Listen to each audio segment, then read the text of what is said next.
quieras tener unas palabras de inicio y bueno, posteriormente ya Sí, podemos muchas por ahí. gracias, Francisco. Sí, muchas gracias, Francisco, y a la Universidad UBAC por esta oportunidad, a la doctora Flor también por articular en las áreas de posgrado, a todas las autoridades, las áreas de gestión, y también permitime agradecer a la Universidad Católica de Salta, ¿no? A través del programa de internacionalización, que es lo que nos puso en vinculación, y a las autoridades. Y bueno, aquí desde el Cono Sur y desde el norte de la Argentina, desde la ciudad y la provincia de Salta, siendo ya 12 del día, acá para nosotros ustedes están un poco más temprano, agradecerles esta posibilidad y bueno, y espero que sea fructífero para las unidades académicas, pero también para los invitados, para los participantes, que esto después vas a explicar seguramente el formato, pero más allá de una presentación, nos interesa mucho también las opiniones, el intercambio y la manera de trabajar de manera colaborativa, que es lo que nos mueve, ¿no? En esta jornada. Sí, con todo gusto, sean bienvenidos todos los invitados, tengan la confianza de las preguntas y respuestas. Al final, el formato va a ser el siguiente. Vamos a tener la presentación primero de su servidor en la metodología Net Zero Energy Building. Posteriormente te cedo la palabra a ti, maestro. Y al final va a haber un botón de preguntas y cuestionamientos. Entonces ahí es donde podemos, al final de la charla, quien guste y con toda la confianza, pues poder hacer uso de este mecanismo de interacción para que puedan tener pues bueno, una visión completa y sobre todo que la retroalimentación es muy importante para nosotros y pues estoy muy agradecido por todas las autoridades, por todo el contexto y sobre todo por los quienes nos visitan de manera virtual. Sean bienvenidos y pues adelante, comenzamos. Ok, entonces la presentación, me indican si está nuevamente, por favor. Te estamos viendo a ti, ¿Perdón? Francisco, ahora. Te estamos viendo a Ah, ti ahora. Ahí está, a ver. ok. Ahí está la de panelistas ahora. Perfecto. Entonces, continúo con la presentación. Lo voy a dar en formato un poquito más amplio para que tengan la oportunidad de tenerla completa. Me indican si está completo. Ok. Al parecer ya está de Ahí manera está, sí, sí, sí. perfecto.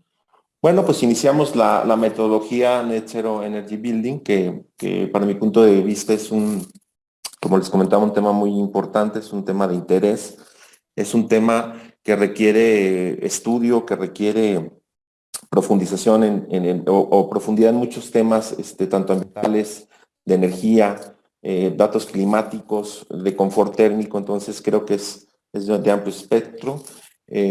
La presentación va a ser muy breve, es un esbozo de esta metodología en donde tengo una introducción, vamos a ver la metodología de manera muy genérica, conclusiones y las referencias. Entonces, esta metodología, pues bueno, pues nace o, o tiene su origen en que el ser humano es un ser que requiere el uso de todos sus sentidos, ¿sí? Es decir, el sentido del gusto, el sentido de la vista, ¿sí? Del tacto, del olfato, del oído, son muy importantes atenderlos.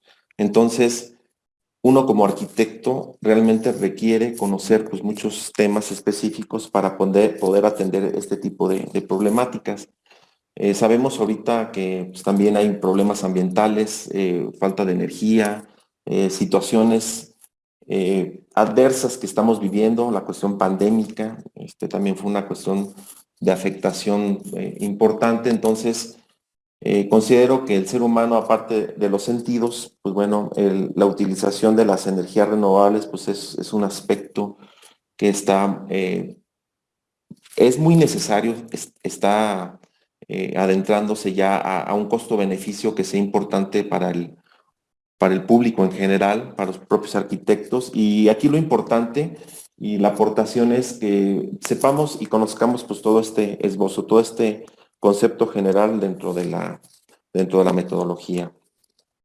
Pues para ello es importante mencionar los objetivos de desarrollo sostenible, que es parte importante a nivel mundial que se están manejando estrategias a nivel global en diferentes partes del mundo. México no es la excepción, entonces hay varios ejes que son importantes y que se deben de atender, se están atendiendo y se están incluso normando en diferentes partes del mundo, incluso aquí en México. El tema o eje número 7 es importante, ¿sí? La energía no contaminante. El número 11, ciudades y comunidades sostenibles, es también un tema que se debe de atender. Y la acción por el clima, el cambio climático. Vemos que el clima pues ha sido cambiado en algunos lugares, donde antes no llovía, ahora llueve, o viceversa. Hay temas de escasez de agua, ¿sí? Ciudades inundadas, y esto lo vemos cotidianamente en las noticias. Entonces, uno como arquitecto requiere y es necesario atender esta parte. ¿Cómo se atiende? Pues bueno, hay muchas metodologías. La que voy a presentar es parte del trabajo del doctor David Morillón Gálvez, que es un investigador y que realmente es una fuente para mí de inspiración en este tema. Cuando estuve en UNAM hace muchos años, pues fue mi profesor, y de hecho desde antes lo conocí, al cual pues le tengo gran estima, y creo que es el profesor inspirador para mí en este tema. Net Zero Energy Building. ¿En qué consiste o qué contiene este, este tema, esta metodología? Pues prácticamente son 3 rubros muy sencillos, que es la utilización de la arquitectura bioclimática, el uso de la tecnología eficiente y la utilización de las energías renovables. Solar fotovoltaica, fototérmica, eólica, captación de agua, ¿sí? Purificación solar. O sea, hay muchas variantes del aprovechamiento de las energías renovables. En la utilización de estas 3 o la integridad de estas 3 es lo que nos va a ayudar a que nuestro edificio sea un edificio totalmente autónomo y que tenga esas consideraciones. Es importante mencionar que la autonomía no siempre se puede lograr, ¿sí? ¿Por qué? Porque acuérdense que hay muchos tipos de clima, ¿sí? Entonces, estas variantes climáticas nos van a hacer caer en ciertas situaciones en donde no vamos a poder atender todas estas ecotecnologías. Lo he trabajado durante muchos años académicamente, hemos analizado muchas ciudades, entonces vemos que en unos lugares incluso la captación de agua pues es nula, ¿no? 200 milímetros, imagínense, al año de captación, pues no es factible captar la lluvia, o un lugar muy húmedo que sea nublado constante, pues bueno, las ecotecnias que requieran energía solar, pues no va a ser factible. ¿Qué es el edificio energía cero? Bueno, hay muchas connotaciones o muchos términos al respecto, y aquí se los enumero.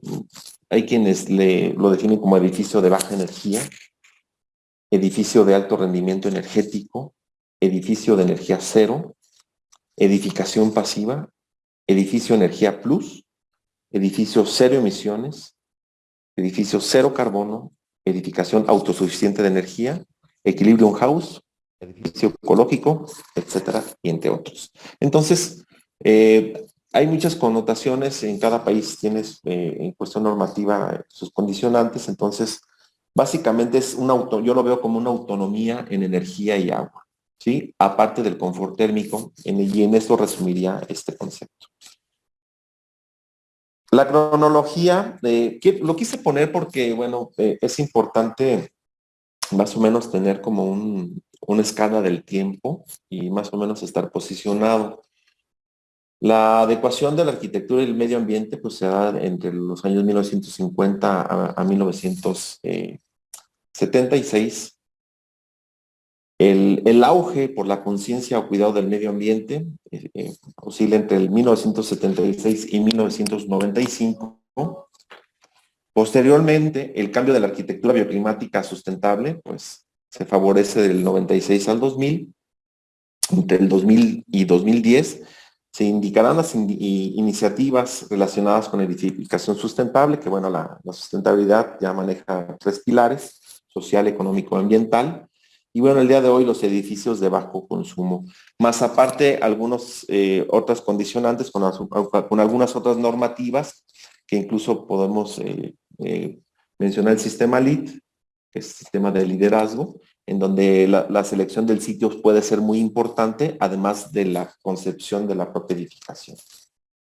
Entonces, resumiendo, el edificio de energía cero es un edificio que tiene un elevado rendimiento energético, el cual será cubierto en su mayoría por fuentes renovables, las cuales pueden ser producidas en el mismo edificio o por fuentes cercanas, ¿no? Más la incorporación de arquitectura bioclimática. Entonces, esto sería como el resumen de esta información. Aquí tenemos una visión un poquito amplia en el sentido de la conformación de los componentes, en donde existe la eficiencia energética y la generación autónoma.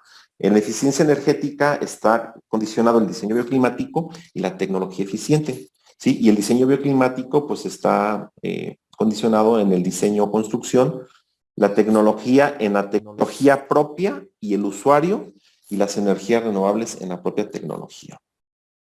Aquí me permito informar, esta metodología consta de 4 etapas, donde primeramente viene la información general. Esta información general, pues bueno, tiene que ver con la localización geográfica, latitud, longitud, altitud, que son metros sobre el nivel del mar, el clima del lugar, ¿sí? Temperatura del aire, radiación solar, humedad relativa, viento, entre otras condicionantes, porque incluso podemos meter aquí lugar donde graniza, ¿no? Que son cuestiones meteorológicas adicionales, ¿sí? Por cuestiones de protección ante los sistemas ecotecnológicos.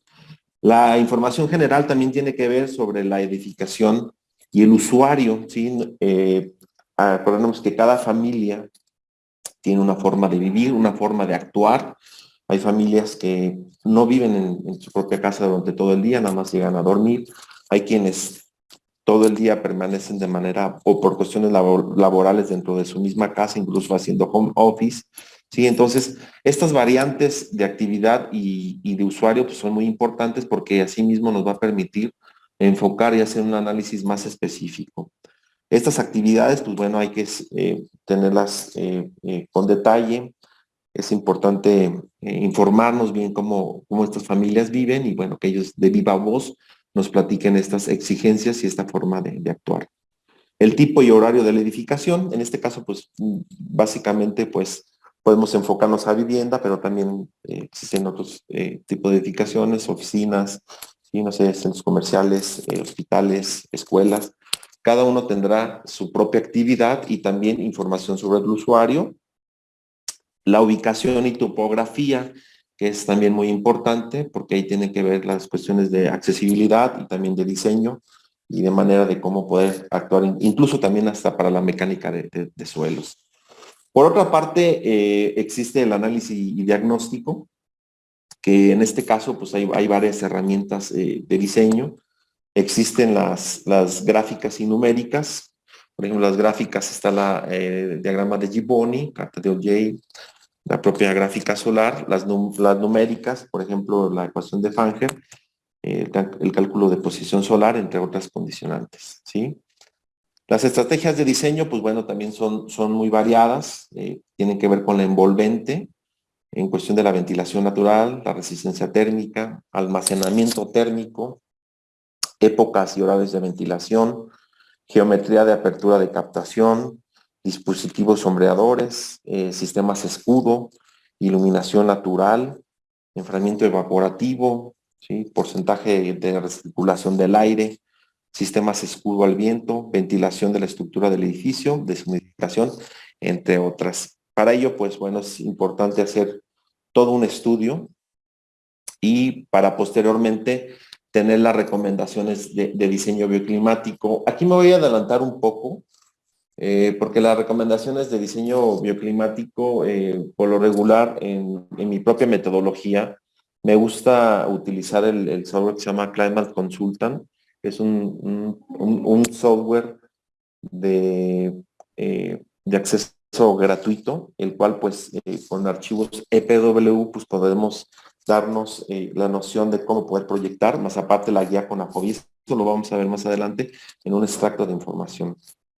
Teniendo todas estas condicionantes, las recomendaciones de diseño, tanto urbano como arquitectónico, por ejemplo, el diseño arquitectónico, pues tiene que ver con una orientación favorable, el desarrollo perimetral, desarrollo volumétrico, techos, pisos, muros, ventanas, control solar, vegetación, eh, sistemas pasivos de climatización y entre otros. Y el diseño urbano, pues la forma y orientación de la propia traza urbana, que también es muy importante, densidad de los lotes, perdón, sino lo mismo proyectar en un espacio pequeño que en un espacio grande de propiedad, y todo esto nos permite pues jugar con el diseño bioclimático y con el diseño de ecotécnicas.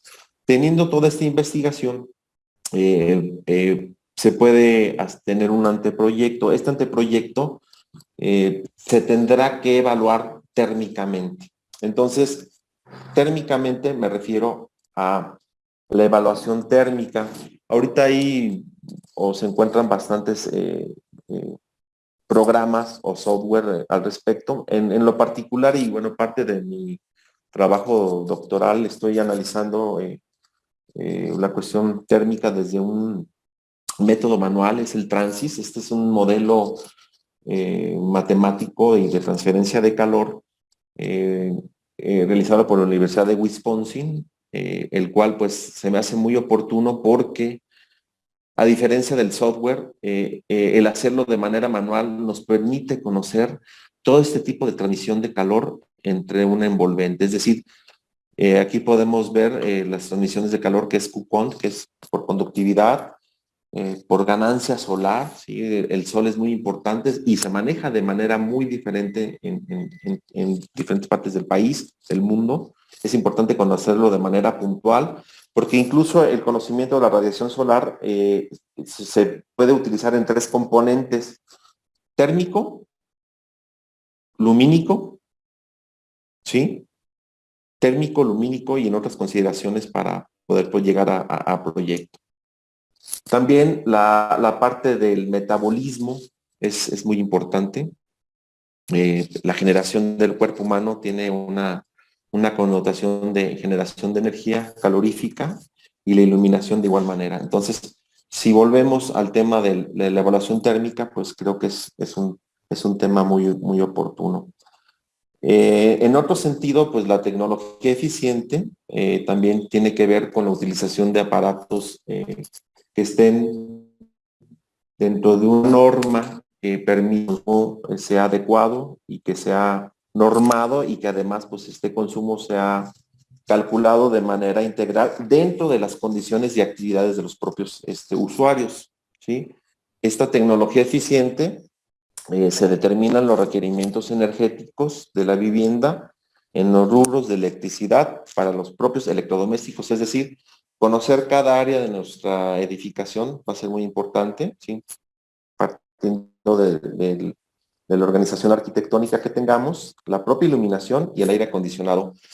¿Por qué aire acondicionado? Porque vamos a tener situaciones en donde vamos a tener que proyectar en lugares donde la parte bioclimática no nos va a alcanzar para lograr las condiciones o restablecimiento de confort y tenemos que apoyarnos por sistemas alternos. Entonces sí es importante tener todo este tipo de avances y en el diagnóstico en esa parte se pueden utilizar, ¿sí? La cuestión del agua y la energía, ahorita vamos a ver las ecotecnias, en lo que es la etapa 3 y 4, pues bueno, hay varios ejes importantes que debemos conocer, que me voy a adelantar un poco. Y aquí tenemos toda esta parte de las ecotecnologías.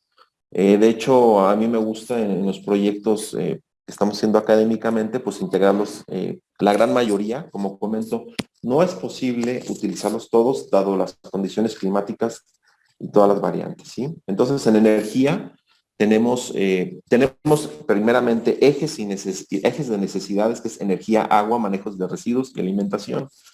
En las tareas específicas, por ejemplo, en energía, pues, tenemos cocción de alimentos. Por ejemplo, podemos utilizar cocinas solares, conservación de alimentos, tenemos el refrigerador solar, un deshidratador solar, generación de electricidad, pues podemos utilizar los aerogeneradores, sistema fotovoltaico. En iluminación y electrodomésticos, pues bueno, lámparas y aparatos eficientes, por parte del FIDE, la Comisión Federal de Electricidad, que ellos ya tienen un estudio y técnicas para podernos apoyar en este tema. El secado de ropa, también es importante utilizar un secador solar, creo que es de vital importancia. Calentamiento de agua, pues bueno, el calentador solar que ustedes ya conocen. De hecho, estas tecnologías no son nuevas, es importante comentarlas, pero sí el conocerlas de manera agrupada nos puede ayudar a tener como un conocimiento más integral sobre esta metodología. El abastecimiento de agua y purificación de agua, por ejemplo, estamos viendo que en el norte del país hay un problema fortísimo, perdón, del agua. Entonces, el aprovecharla, el captarla y el purificarla, pues puede ser importante. El propio de los manejos de los residuos, ¿sí? El saneamiento con arrastre hidráulicos y biofiltros, humedales, sistemas sépticos, saneamiento seco, por ejemplo, sanitarios ecológicos, mingitorios, ¿sí? Secos. Estos son algunos parques ecológicos por ahí, creo que les ha tocado participar o utilizarlos. ¿Sí? La alimentación también es un tema de vital importancia porque creo yo que el tener ciertas árboles frutales, ¿sí? Cierto huerto familiar puede ser bastante benéfico. Entonces, todo este tipo de información, si lo vemos de manera integral, nos llevaría a lo que es el Net Zero Energy Building. Todo esto requiere cálculos, perdón, de manera muy precisa. Entonces, creo que esta situación pues, nos puede acompañar. Hay que hacerlo de manera puntual. Siempre en las partes académicas, pues me gusta explicarlo así de manera general. Cada tema se puede hacer de manera cualitativa o cuantitativa, es decir, unos se proponen de manera en donde no se hace un cálculo y nosotros sí podemos hacer un cálculo. Otro término muy importante dentro de esta metodología, pues es el saber el por qué es el edificio de energía cero. Aquí podemos ver en esta gráfica que la eficiencia energética pues, tiene que ver con la demanda de energía, aquí en la parte que me estoy posicionando, ¿sí? Entonces, ¿cuánto consumimos? ¿Sí? Pero también cuánto aportamos. Entonces, el equilibrio entre lo que consumimos y aportamos, se encuentra esta capacidad del Net Zero Energy Building y que esto a su vez pues tiene que ver con el consumo en kilowatts hora y que se refleja automáticamente en condicionantes del dióxido de carbono y que esto a su vez pues impacta lo que es el cambio climático, entre otras consideraciones. Aquí vemos el suministro de fuentes de energía renovable y aquí viene el usuario, ¿no? Entonces, esta cuestión intermedia es lo que debemos de lograr. Para ello, pues hay que hacer un estudio bastante preciso. Como les comento, esta es una plática muy breve, es una charla. Quiero darle oportunidad al maestro Sebastián para que pueda hacer uso de su tema y de manera más integral. Aquí como resumen de la presentación, pues bueno, son varios ejes que hay que tener en cuenta, el cual pues bueno, considero que los reglamentos de construcción por localidad se deben de asumir, sobre todo aquí en México son más de 2,400 municipios, los cuales deben por ley tener su reglamento de construcción aprobado y con cuestiones ya de eficiencia energética y de todas las cuestiones que vimos en este momento de la cuestión sustentable. También existe la norma de eficiencia energética, ese es un tema que también está normado y está dentro del reglamento de construcción. Hay normas, códigos, guías de edificación sustentable. Por ejemplo, está la guía a nivel nacional que es la CONAFOBI, la cual se puede utilizar. Series del Instituto de Ingeniería del UNAM, también muy completos. Investigaciones del doctor David Morillón y todo su equipo de trabajo. Es importante mencionar, hay también otras universidades que están trabajando, aquí no metí por cuestiones de tiempo y de temas, más información, pero hay mucha información que puede ser integrada dentro de los rubros específicos de cada área. Sí, está la norma mexicana sustentable y bueno, pues todos estos pues, tienen que ver pues con el conocimiento de esta área, también el modelo de interconexión con CFE, o sea, la generación de la energía, ¿sí? El conocer cuánta energía vamos a requerir en base al usuario que habíamos dicho, en base a las condiciones de utilización, y bueno, ahí se tendrá que ponderar cuántos kilowatt hora son los que vamos a necesitar diariamente, por semana o por mes, dependiendo de las actividades. Recordemos que las ecotecnologías y la arquitectura bioclimática es un traje a la medida. Siempre hay variables, nada es constante, pero lo que sí es constante es que nosotros como arquitectos debemos de tomar conciencia y enfocarnos en este tema. El software, pues el Climate Consultant, Meteonor, hay páginas también donde de información climática, es Climate One del edificio o que tiene que ver con información climática, Biosol, no sé, hay una infinidad de software que podemos nosotros utilizarlo como herramienta y al final el arquitecto es el que toma la decisión ante pues un diseño. Entonces, para concluir y como conclusión les dejo como esta reflexión. La conclusión pues, puede ser una edificación en donde pues, no sea sustentable ni el individuo tenga esa sensibilidad como arquitecto, uno como diseñador, como constructor. El saber sensibilizar a nuestro cliente es sumamente importante, obviamente a los académicos, a nuestros alumnos. Entonces, si tenemos el primer punto, pues creo que tenemos un edificio con muy baja capacidad energética y sobre todo, pues, con no condiciones de confort. El segundo término, pues puede ser una edificación no sustentable, pero con alguna aportación intermedia de parte del usuario, en donde quiere reciclar, donde quiere poner ciertas condicionantes, entonces puede ser importante.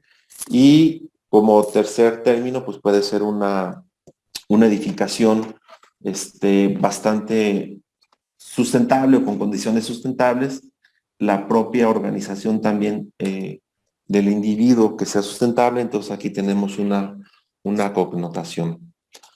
Entonces, conclusión, pues es un edificio que puede lograr todos sus requerimientos energéticos mediante un bajo costo, recursos locales. Bajo costo, aquí es importante tomar en cuenta que hay un costo-beneficio, es decir, cuánto invertimos y cuánto vamos a lograr esa recuperación. Cada casa, cada caso es una cuestión específico y bueno, pues es un término de números, de cuestiones numéricas.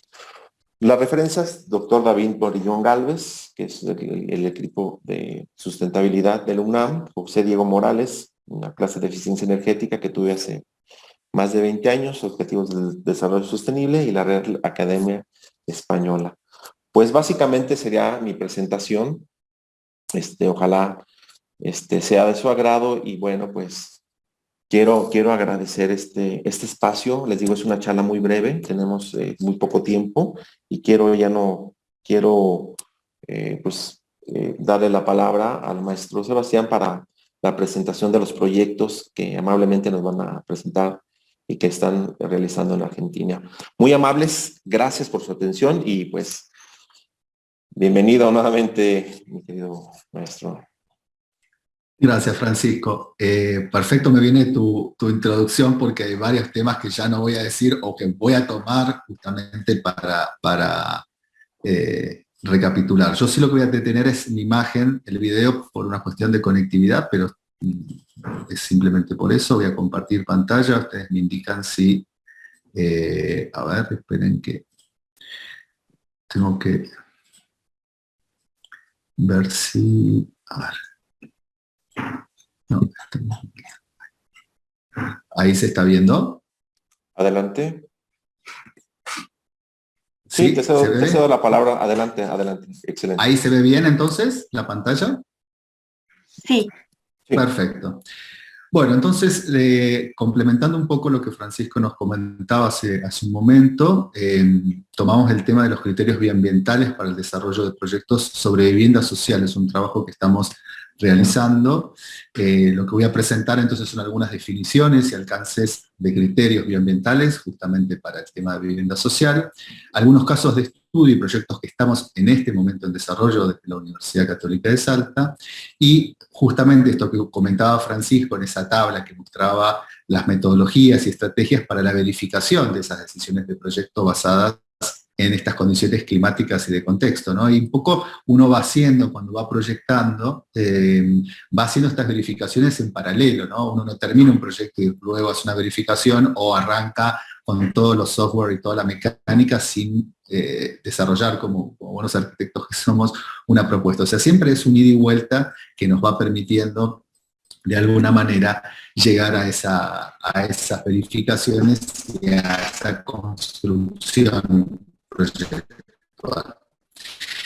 Déjenme comenzar diciendo que, bueno, soy del Instituto de Sustentabilidad Energética y que ahí tenemos como misión justamente jerarquizar a las actividades de la docencia, la investigación y la extensión universitaria, y también brindamos servicios al medio público y privado, ¿no? Justamente en los temas específicos de gestión de la energía y diseño bioambiental en distintas escalas, ¿no? Entonces los proyectos que vamos a ver, algunos están enmarcados dentro del instituto, y también tenemos como visión contribuir y fortalecer al desarrollo y la calidad de vida de las comunidades y las instituciones en estos mismos aspectos que estábamos hablando, de gestión de la energía y del diseño bioambiental, ¿no? Acá un poco nuestro trabajo cotidiano en el campus de la universidad, tenemos el parque solar fotovoltaico más grande dentro de una universidad en la Argentina,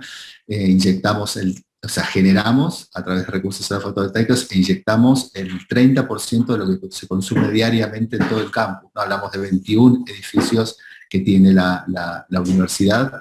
O sea que la generación a través de esta ley de generación distribuida de balance neto, como ustedes también tienen en México, nos permite estos beneficios, y también, bueno, distintas exploraciones sobre solar térmica, diseño bioclimático, todo el tema de la bioremediación y temas filtros biológicos, también, digamos, la carrera de especialización en diseño arquitectónico bioambiental, el posgrado que también dirijo, nos permite trabajar con los estudiantes y con los profesores, que también son miembros del instituto, muchos de ellos, en temas específicos, ¿no? Y acá un poco algunas imágenes sobre utilización de software, proyectos, debates, visitas y clases técnicas en los equipamientos. O sea que el pensamiento, finalmente, sobre todo lo que estamos viendo de manera conjunta con Francisco en México y nosotros en Argentina, tiene que ver con una construcción de un pensamiento y de una ideología que se va como si uno estuviese cocinando, ¿no? Amasando, y poco a poco se van generando estos productos, ¿no? No son temas ni lineales, ni puntuales, ni de corto plazo, sino que son temas transversales, ¿no? Y justamente cuando hablamos de problemáticas ambientales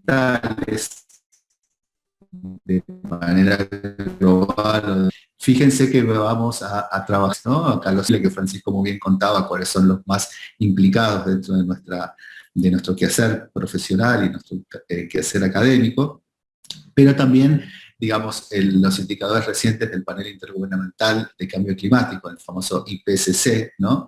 Que en realidad son expertos que trabajan sobre las problemáticas climáticas a nivel global, y hablan, digamos, ya de una alerta, digamos, importante sobre los temas digamos, de cambios en nuestros consumos, en la distribución de la riqueza o de la pobreza. Debería ser también ya enfocado desde ese lado, digamos, la producción energética para el confort de nuestros edificios, y la alerta del cambio climático, que ya es más que evidente, que hace que no hay simplemente que proponer y reflexionar, sino que hay que actuar con convicción, ¿no? Por eso que también el Papa Francisco, en su encíclica del 2015, también nos interpela sobre este enfoque del comportamiento del ser humano en relación con el medio ambiente, ¿no? Y más allá de ser críticos y de siempre decir, bueno, ver las acciones o las situaciones malas, negativas, ¿no? Yo creo que es al revés, hay que ver las oportunidades. Ahí la encíclica del Papa nos invita justamente a ver, a través de esta guía de acciones y de lineamientos, cómo generar buenas prácticas para lograr justamente este equilibrio ecológico dentro del desarrollo sostenible de las comunidades, de los países, y finalmente nosotros como profesionales, cuáles son las actitudes y las actividades que podemos hacer para ello. En realidad, esto, otro de los indicadores y los problemas ambientales urbanos tienen que ver justamente con nuestras ciudades, ¿no? Donde vivimos. En esta relación, digamos, y llevándolo como al extremo, aparecen el concepto de las megaciudades, ¿no? Ustedes saben que son ciudades donde habitan más de 10 millones de habitantes. Ciudad de México es una de estas que tenemos en América Latina, Buenos Aires también, dentro de Argentina, Sao Paulo. Entonces, de algún modo, tenemos que empezar a ver desde esas problemáticas ambientales y urbanas extremas, ¿no? De estas ciudades que también nos interpelan con el tema de hacia dónde vamos con el consumo de agua, con los recursos, con las infraestructuras, qué impacto en el ambiente, cómo producimos alimento para todos estos millones de personas, cuál es la calidad de vida, cómo se mueven estas personas, cómo es el transporte, ¿no? Entonces, fíjense, indicadores de Naciones Unidas dicen que el 55% de la población, o sea, de una población de 7.000 millones, que ya estoy corto, ya estamos casi en 8.000, 4.200 millones, este es un informe de hace un par de años, planteaba que ese 55% ya vive en ciudades y se cree que la tendencia va a aumentar y va a continuar, y en el 2050 se plantea que la población urbana se va a duplicar y 7 de cada 10 personas van a vivir en ciudades. Entonces, ¿qué estamos diseñando? ¿Qué estamos proyectando? ¿Para quién? Cuando hablamos de sostenibilidad y hablamos de calidad de los edificios, pensamos edificios para 80, 100 años. Bueno, ¿cómo van a ser esos edificios para esa cantidad de población y para este cambio climático que va creciendo, ¿no? que va de alguna manera modificando nuestras conductas, ¿no? Y también de los ecosistemas, obviamente. Entonces aparecen justamente efectos como isla de calor urbano, que ustedes saben que son temas vinculados a la densidad urbana, a la falta de absorción y de vegetación, en donde las temperaturas, que en general tenemos ciudades y vivimos en algunas ciudades donde existe la amplitud térmica del día y la noche, se van a ir reduciendo esas amplitudes térmicas, y justamente vamos a alterar nuestros ciclos de vida y de nuestros ecosistemas a partir de estas condiciones, por ejemplo, ¿no?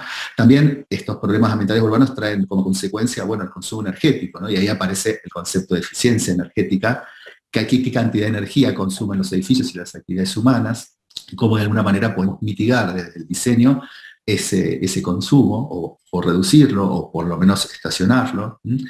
¿Cuáles son los accesos a servicios e infraestructuras, ¿no? Cuando hablamos de redes de agua, sanitarias, pluviales,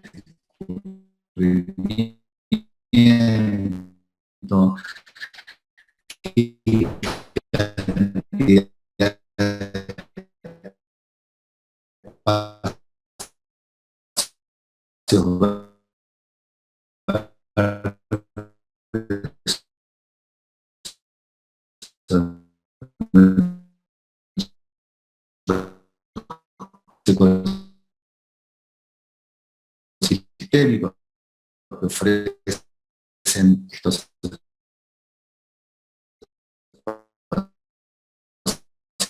para las comunidades, para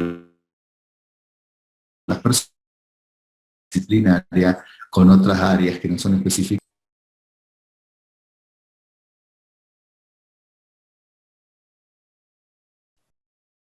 Bien, seguramente el maestro Sebastián está teniendo un poco de problemas de conexión. Vamos a esperar a que se restablezca su conexión para que lo volvamos a escuchar. Denos unos segundos. Sí, voy a marcar con él, entonces un momentito para restablecer la comunicación, ¿eh? Una disculpa, pues, cuestiones técnicas, se entiende. Entonces, permítame un momento, me comunico con el maestro argentino. Sí, muy bien. Mientras tanto, bueno, pues les recuerdo, por favor, registrarse en la liga que les puse en el chat para que la constancia se emita con el nombre completo, tal y como quieren que aparezca en la constancia de participación. Así también, pues los invitamos a conocer la maestría en diseño aplicado a bioclimática, que es la maestría que está dando esta charla. Es una maestría nueva, tenemos en curso nuestra primera generación. Los invitamos a que la conozcan, a que formen parte de ella. Ya saben que a los Exaubac los tenemos consentidos con una beca muy importante, a nuestros colaboradores también, y a las personas que apenas sería su primer acercamiento a la Universidad Vasco de Quiroga, pues también acérquense a conocer el plan de becas que tenemos para ustedes, los convenios que tenemos firmados con las diferentes instituciones y empresas. O bien, pues platíquenos su historia en la convocatoria de líderes protagonistas, donde también estamos ofreciendo una beca muy atractiva. Así también la Universidad Vasco de Quiroga tiene celebrados varios convenios de movilidad internacional para que puedan ir a hacer una estancia corta a alguna de las universidades donde tenemos convenio, como puede ser la Universidad Católica de Salta, o bien a otra universidad. También en este verano se van algunos estudiantes a hacer una estancia corta de 4 semanas a la Universidad Complutense de Madrid, a tomar cursos de capacitación y ampliar los horizontes de manera internacional. Estamos esperando un momento a que se restablezca la... Por aquí ya vemos al maestro. Bien, pues parece que estamos Bueno, listos. disculpen Bienvenido nuevamente, maestro Sebastián. Adelante. A ver, vamos a retomar donde estábamos. No, esta no es. A ver, vamos a compartir. ¿Dónde estamos?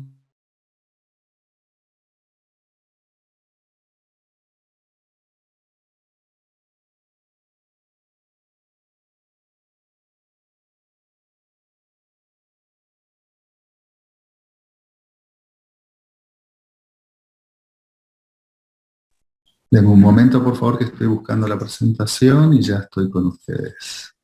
Con todo gusto. A ver, ahí estoy. Ahí estoy.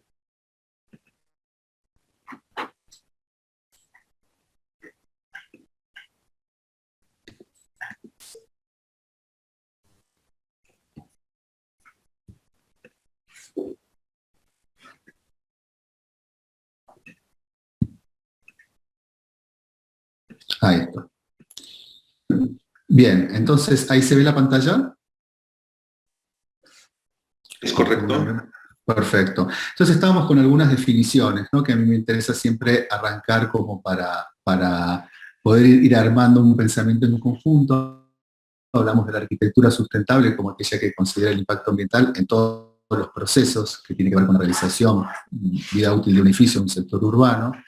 Tiene en cuenta también los materiales de fabricación, las técnicas, los sistemas constructivos, dónde está ubicado el edificio, cuál es el impacto en el entorno, esto que hablábamos hace un rato del consumo energético de la obra, y también cuáles van a ser, digamos, sus emisiones contaminantes. Y también pensar el edificio desde esta idea de la economía circular, ¿no? El reciclado de los materiales cuando el edificio ya haya cumplido su función, su ciclo y se derribe, o los espacios también que se generan a través de este tema.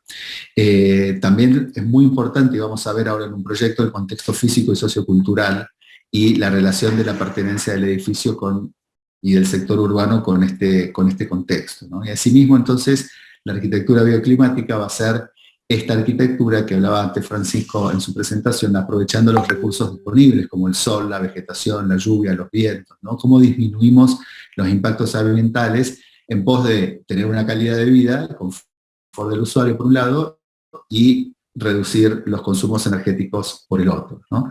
Ahí aparece el debate, bueno, ¿cómo es la construcción sustentable? Tiene que ver con la creación y el gerenciamiento, ¿no? El management de edificios saludables, que están basados en principios psicológicos y en recursos eficientes, pero que tienen en cuenta también toda la tecnología disponible para que esto pueda ser posible, ¿no? La perdurabilidad y la eficiencia de los edificios en el tiempo. Aparecen también conceptos de materiales sustentables, ¿no? Sostenibles, que tienen que ver con materiales y productos de construcción que tienen ciertas características de ser saludables, durables, que provienen en general de recursos eficientes o digamos, son manufacturados teniendo en cuenta el impacto sobre el medio ambiente y a su vez también tienen la posibilidad de algunos, ¿no? Cuando hablan del uso B o el uso C, ¿no? 2 o 3 usos, considerando el ciclo de reciclado, ¿no? Son temas que están hoy en día y que se está trabajando desde el enfoque nuestro, ¿no? Desde la arquitectura, desde la construcción, con estas premisas, ¿no?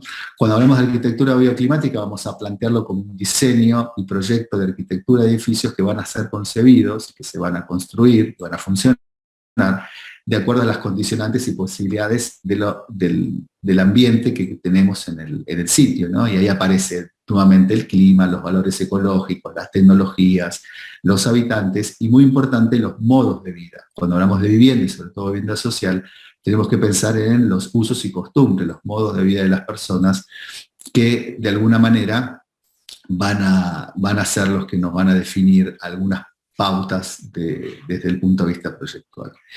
Y también vamos a hablar de subsistemas que tienen que ver con la conservación de la energía, el uso racional de la energía y la utilización de sistemas solares activos y pasivos. Vamos a ver de qué se trata eso dentro de un momento, que nos van a permitir justamente viabilizar algunos usos eficientes de la energía.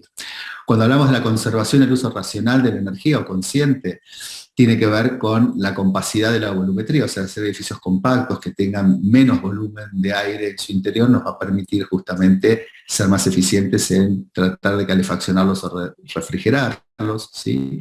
El tema de las aislaciones térmicas es muy importante, o sea, lo que se llama como el envolvente, pero vamos a ver una gráfica sobre eso, la envolvente opaca, o sea, lo que son muros, techos y pisos, versus las imponentes transparentes. Por ahí existen pérdidas, ¿no? Y también tenemos ganancia solar, entonces tenemos que poder regular esa condición, y aparece un concepto de la resistencia térmica, ¿no? Que lo vamos a ver después en un caso concreto, donde muchas veces tenemos que ver los materiales que están involucrados, si tenemos, por ejemplo, sistemas vidriados de doble o triple capa, por ejemplo, que nos van a dar, digamos, ese control de las envolventes. Y también las infiltraciones de aire. O sea, a veces queremos ventilar, queremos renovar el aire con una renovación natural, pero muchas veces queremos conservar esa temperatura interior, entonces tenemos que aislar estas envolventes. Y entonces aparece también esta idea de, bueno, incorporar sistemas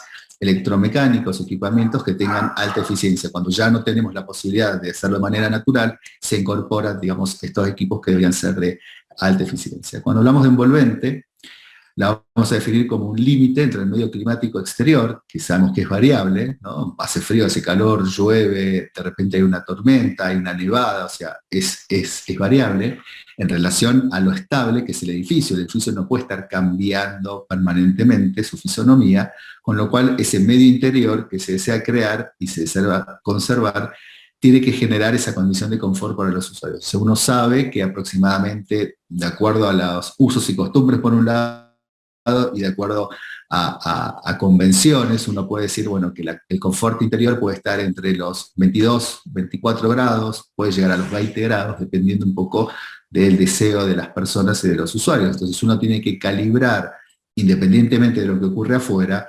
justamente estas necesidades interiores y ver de qué manera esas variaciones externas las podemos controlar a partir del diseño bioclimático y a partir de estos sistemas que generalmente utilizamos para el control térmico.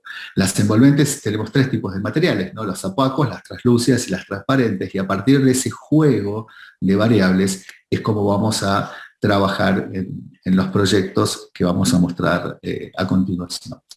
Finalmente tenemos 2 conceptos más, la arquitectura solar pasiva y activa, ¿no? La pasiva tiene que ver en el diseño de un edificio, teniendo en cuenta el uso eficiente de la energía, el manejo de la radiación solar, por ejemplo, que impacta en las envolventes, y algunos dispositivos que vamos a poner en el edificio justamente para permitir el ingreso, por ejemplo, de la radiación solar, para poder tener ciertos beneficios, o controlarlos y protegerlos a partir de también ciertos dispositivos, ¿no? O sea que acá no va a tener en cuenta sistemas sistemas mecánicos o eléctricos para generar esa sensación de confort. También podemos incorporar otros factores climáticos, no solamente el sol, sino como los vientos, la lluvia y la vegetación, que pueden impactar de manera indirecta.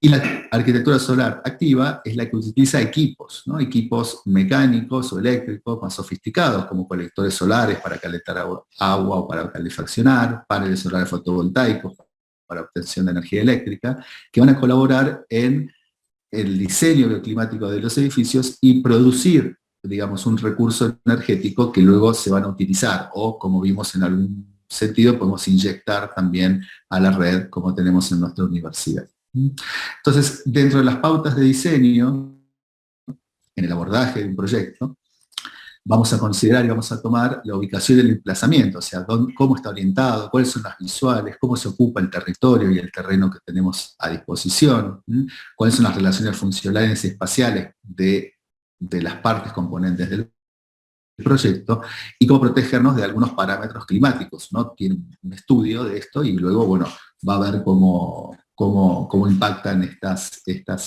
situaciones climáticas. Por otro lado, aparece la idea de la orientación del edificio y de los locales distintos para aprovechar o protegerse de la radiación solar, por ejemplo, de aprovechar el sol en invierno para calefaccionar, cómo protegernos o aprovechar las brisas o el viento, ¿sí?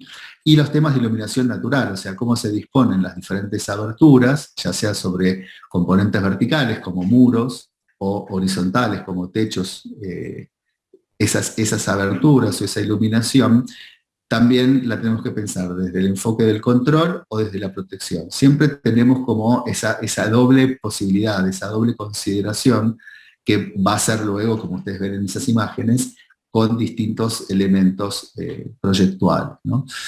Y luego va a aparecer esta idea del envolvente que hablaba antes Francisco y que yo voy a retomar, digamos, con los sistemas y los software para poder evaluar todo esto, que tiene que ver con, ustedes saben que el envolvente lo vamos a definir como esa interfaz entre el espacio interior y exterior, se puede materializar de diferentes formas con distintos sistemas constructivos y tecnologías, pero que también existen espacios intermedios, ¿no? Que no son ni cubiertos ni descubiertos, esta idea de la arquitectura in-between, ¿no? Intermedia, con invernaderos, galerías, pérgolas, en donde justamente la envolvente tiene como estos dispositivos que los acompañan dentro de las condiciones del diseño. Y después cuando hablamos con los estudiantes aparece la forma, los criterios, los edificios más transparentes, menos transparentes, más contundentes, más monolíticos. O sea, aparecen después las condiciones de la representación arquitectónica en relación al repertorio que uno puede proponer, digamos, ¿no? La materialidad.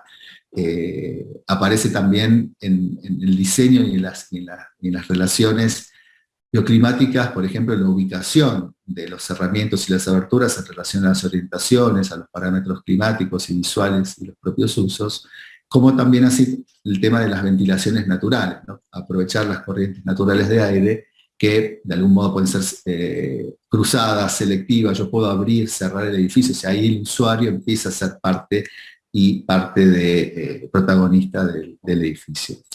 Ahora bien, cuando hablamos de la energía que se consume en los edificios, ¿no? Y vemos que en el mundo ahí hay un reporte global, digamos, de Naciones Unidas sobre edificios y sobre construcción, llevando o proponiendo, digamos, hacia emisiones cero, un poco esto que adelantaba Francisco, y fíjense que aparecen, digamos, dos parámetros, ¿no? El 35% de la energía que se va a consumir en el mundo se corresponde con las edificaciones. Dentro de ese 35%, fíjense en la gráfica de la izquierda, vemos que están los usos residenciales, los no residenciales y la industria propia de la construcción. O sea que es un valor, un porcentaje muy importante lo que nos compete a los arquitectos, ¿no? E ingenieros. El 32% a la industria, el 28% al transporte y el 5% se reparte en otros usos. Mientras que, hablando de emisiones de dióxido de carbono, el 38% aquí corresponde a los edificios y fíjense que en menor medida la industria, el transporte y los otros usos. O sea que nuevamente con el uso directo o indirecto, ya sea sobre la residencia o sobre otros usos, también somos responsables de las emisiones de dióxido de carbono a la atmósfera. Entonces, es vital que trabajemos y que pensemos desde un punto de vista bioclimático y ecológico, ¿no? Yendo ahora a algunos antecedentes y casos puntuales que nos van a permitir mostrar algunos estudios que estamos haciendo, voy a mostrar algún proyecto que tiene que ver con el programa de eficiencia energética y de energías renovables para la vivienda social en Argentina. Es un proyecto del Instituto Provincial de la Vivienda con el BID, ¿no? Con el Banco Interamericano de Desarrollo, y este es un proyecto para la ciudad de Salta, el Instituto Provincial del IPV, famoso Instituto Provincial de la Vivienda, de la ciudad, de la provincia de Salta. Acá se toman, digamos, algunas referencias. O sea, ustedes saben, los institutos provinciales, seguramente ocurre lo mismo en México, tienen tradición de proponer, digamos, vivienda social, hay oficinas, departamentos que se dedican a la proyección en los distintos territorios, y esta es una típica vivienda de 2 dormitorios, baño, una cocina y un estar comedor, en un amanzanamiento, como ustedes ven ahí, de manera rectangular, y generando, digamos, algunos espacios públicos y compartidos, pero siempre con esta idea, y esto sí tiene que ver con una tradición cultural, de que son viviendas individuales en un lote propio, ¿sí? Generalmente de 10 metros, como dicen acá, por 20 metros. O sea que una familia habita en este territorio, en este lote, en esta parcela, ¿sí? Y la vivienda se monta o se dispone, se proyecta de manera individual. Esta es la típica vivienda social que podemos encontrar en la provincia de Salta y les diría que en el resto del país, y que en muchos casos, digamos, o hasta hace muy poco, no tenía en consideración las cuestiones bioclimáticas. Prácticamente es una vivienda estándar, ¿no? Y ahí aparece un proyecto, el proyecto del proyecto GEF, digamos, del Banco Interamericano de Desarrollo, plantea desde el Instituto Provincial de la Vivienda, aquí en Salta, una propuesta de un conjunto habitacional en el barrio Parreira Rosas, en el norte de la ciudad de Salta, una urbanización de 16 viviendas que luego después van a incorporar, obviamente, estándares bioclimáticos y van a tener también un estudio y una verificación. El proyecto está en ejecución, y de alguna manera, digamos, vuelve a aparecer esta idea, ¿no? Tomar una de estas manzanas que veníamos viendo con las viviendas una al lado de la otra, y acá las viviendas las van a poner en su mayoría de a dos, ¿no? Van a ser viviendas, lo que nosotros llamamos en Argentina, apareadas, ¿no? Estas viviendas que de alguna manera, cuando vemos estas condiciones y orientaciones, se van a ir girando, pero no hay una transformación en el proyecto en sí mismo. En la misma vivienda, fíjense cómo la van ubicando. Lo que sí, ellos tomaron en consideración que las áreas de estar, comedor y las áreas de dormir, los dormitorios, los cuartos, sí van a estar orientados al norte para poder trabajar algo sobre el tema de la ganancia directa de la radiación solar. Entonces, con algunas herramientas, algunas estrategias, se empezaron a incorporar en estos proyectos, ¿no? Este es traigo también el tema de las envolventes y los sistemas constructivos, ¿no? Como muy detallados, en donde cuáles son las modificaciones. Imagínense que esto es vivienda pública, que esto viene con pliegos y licitaciones públicas, donde es muy difícil hasta incluso cambiar un material, ¿no? Porque son estándares que hace muchos años vienen trabajando de esa manera, y también desde las oficinas públicas y de la conciencia de la vivienda social pública, es muy difícil cambiar esas barreras. Por eso este tipo de proyecto nos invita y nos interpela a decir, bueno, ¿cómo hacer algunas pruebas piloto para ver y verificar las eficiencias? Ustedes saben que hay que meter a tantas personas que necesitan vivienda en un predio de tantos lotes o tantas parcelas, que hay una partida presupuestaria de tantos millones, en nuestro caso de pesos o de dólares, para resolver esto, y hay que ejecutarlo en un tiempo determinado. O sea, cuando hablamos de vivienda social y vivienda pública, esos son los parámetros. Recién puede haber alguien que está empezando a pensar en el ambiente, en el consumo energético, pero es muy difícil cuando uno entra en este tipo de instituciones empezar a trabajar desde ese lado. Entonces, estos proyectos son virtuosos desde esa consideración, ¿no? Y también desde el punto de vista tipológico. Yo acá estoy trayendo también algunas tipologías, algunos estudios. Trabajamos mucho en ese sentido. Nosotros también digamos, en el manejo de la información y en la recopilación de los datos.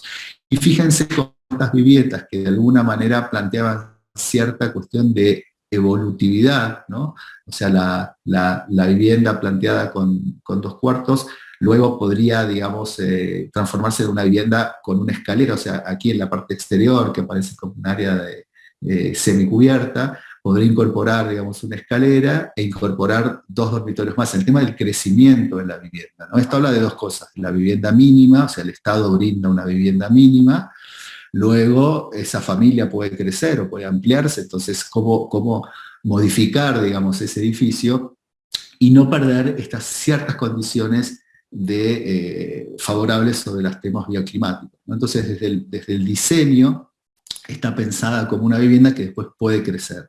Nosotros tenemos otro enfoque, pues somos más críticos con esto, que lo vamos a explicar en breve. Y luego algunas condiciones bioclimáticas, ¿no? El uso de energías renovables, por ejemplo, como solar térmica para calentamiento de agua, algo de solar fotovoltaica para producción de energía eléctrica, y también los sistemas pasivos, digamos, ¿no? O sea, a través del estudio de los ángulos de inclinación solar en el predio este, nosotros decíamos que hacia el norte se abrían los lugares de estar y de dormir, cómo aprovechar esa ganancia solar para el invierno, incorporando ganancia solar directa, que después lo vamos a explicar en varios proyectos más, cómo aprovechar ese recurso solar para calefacción en invierno y sabiendo, digamos, los distintos ángulos solares. Ustedes saben que en invierno el sol está mucho más oblicuo, digamos, más acostado, y va a poder permear en el interior de los edificios, mientras que en el verano, al estar mucho más vertical y perpendicular, podemos poner algún alero, poner algún elemento de diseño que controla, digamos, el ingreso de la radiación solar, ¿no? Entonces, a partir de eso hay transformaciones en los sistemas, en las envolventes. Tenemos también normativas nosotros en Argentina, como las normas IRAM de acondicionamiento térmico, las 11.600, 1, 2, 3, 4, 5, etc. Y la 11.900, que es la de etiquetado de viviendas, que está ahora en marcha, por definirse y por aprobarse y por ponerse en funcionamiento. Entonces estas normas también se empiezan a incorporar dentro de estos proyectos de vivienda social. Un poco esta es la imagen, y las fotos de la izquierda son arriba la fachada o el frente norte, con algo de fotovoltaica y estas ventanas que les mostrábamos antes, la fachada sur un poco más cerrada, un poco más controlada, una salvedad, ¿no? Para México, que es distinto que Argentina, para nosotros el norte es la fachada del asoleamiento y la del sur es la de la sombra, ¿no? Ustedes están en el hemisferio norte, es al revés, o sea, hagan el ejercicio con todo lo que vamos a presentar en esta ponencia, justamente al revés o a la inversa de lo que ustedes tienen, porque estamos debajo del Ecuador, ¿no?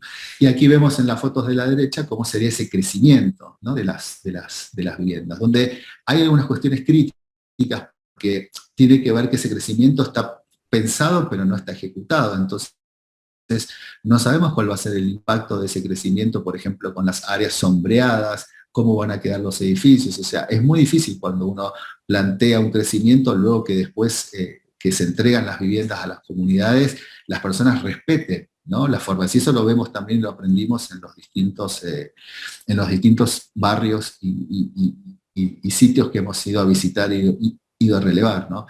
Y acá finalmente vemos esta idea del conjunto. Y fíjense esto que nosotros decíamos, ¿no? Esta idea de tener una parcela para cada familia, para cada lugar, habla del desaprovechamiento del espacio, de la indefinición, digamos, de qué ocurre por el frente o por el fondo de las viviendas. Finalmente esto es una imagen, un render, pero sabemos que en la realidad no es tan bonito, digamos, como queda todo esto. Y esta idea de lo que crece o de lo que no crece, cómo impacta en la sombra, en el arbolado, digamos, en la posibilidad que veíamos antes de las ganancias solares, cómo aparecen las obstrucciones o no de sombras. O sea, es muy difícil cuando uno pauta este tipo de propuestas en el crecimiento y analiza a 10 años o a 15 años los conjuntos, si realmente se respetan estas condiciones de proyecto, ¿no?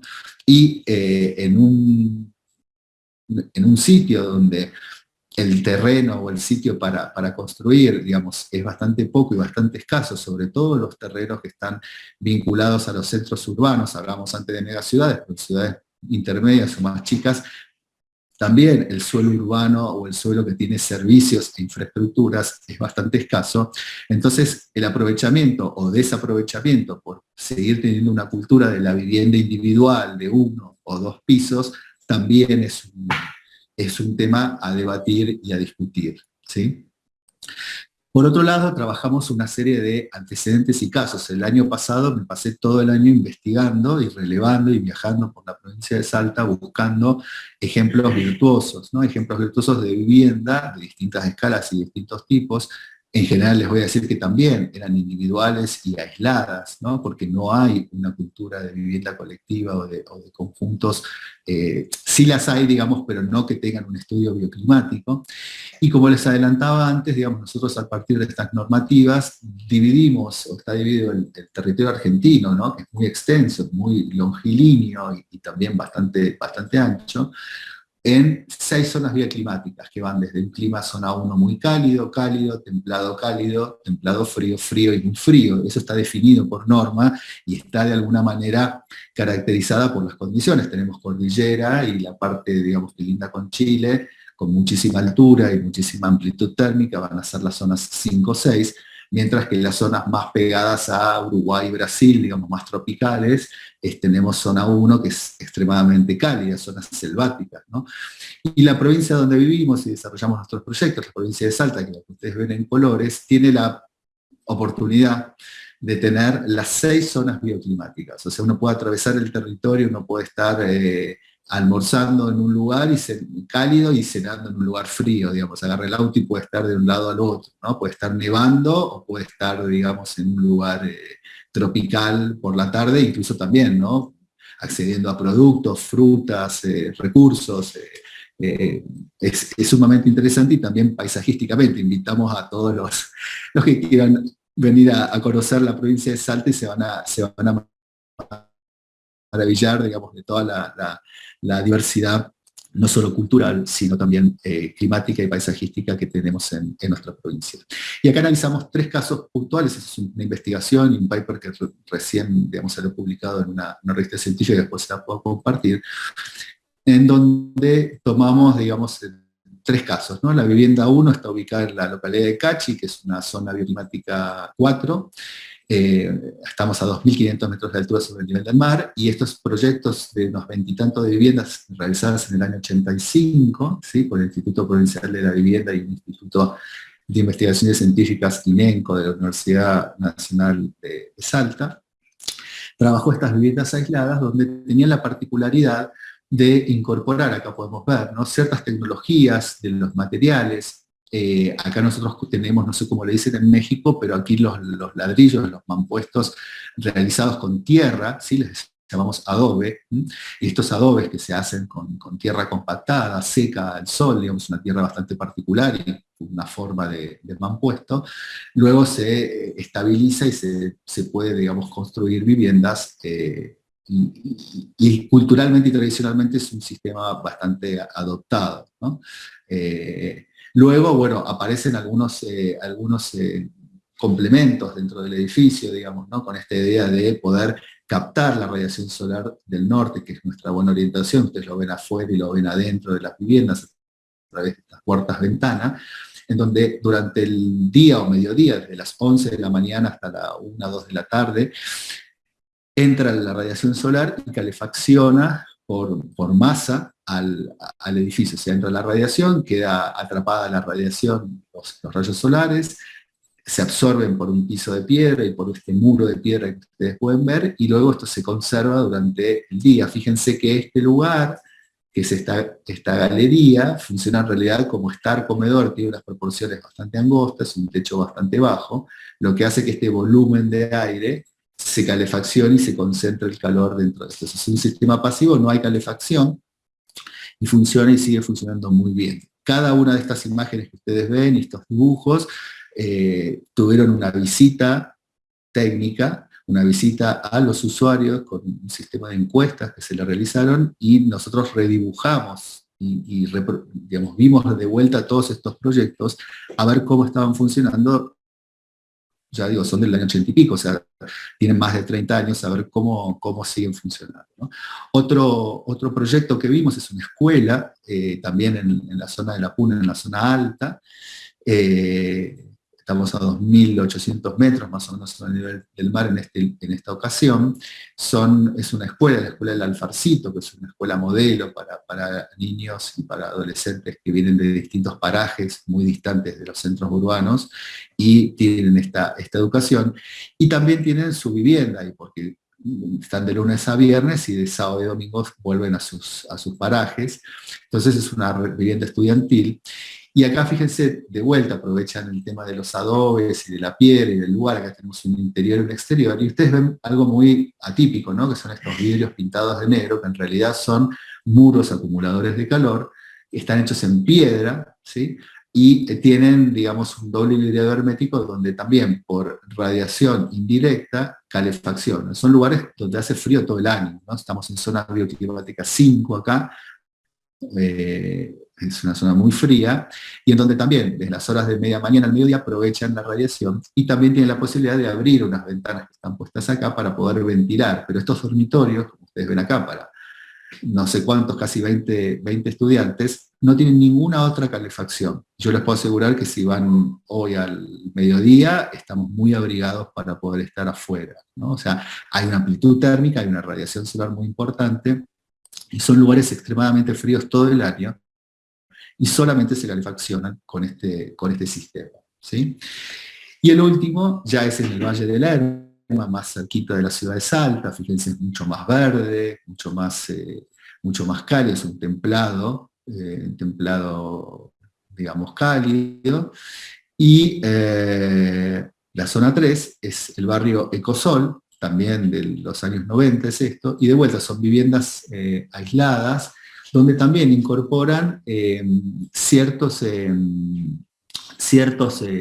sistemas, como por ejemplo ustedes lo van a ver acá muy poquitito, son como unos muros pintados de negro que tenían una especie como de persiana, de ventana, que se plegaba y se subía, y eran justamente muros acumuladores de piedra, pero también tienen la idea de la galería, el control solar, digamos, a la mañana y al mediodía del este y del norte. Estos muros acumuladores estaban en el oeste, o sea, la hora de la tarde, digamos, impartía el calor de ese lado, y justamente es porque eran los últimos rayos del sol que calentaban esos muros de piedra, y uno se iba a dormir a su dormitorio a la noche. Entonces esa radiación latente pasaba dentro de las habitaciones, ¿no?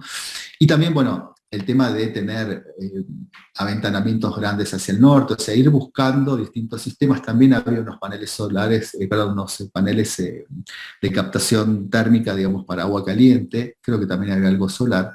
Son unas viviendas que están muy deterioradas, o sea, también ahí fallaron los sistemas constructivos. Esto era también vivienda, no sé si fue pública 100%, pero había también unas cooperativas.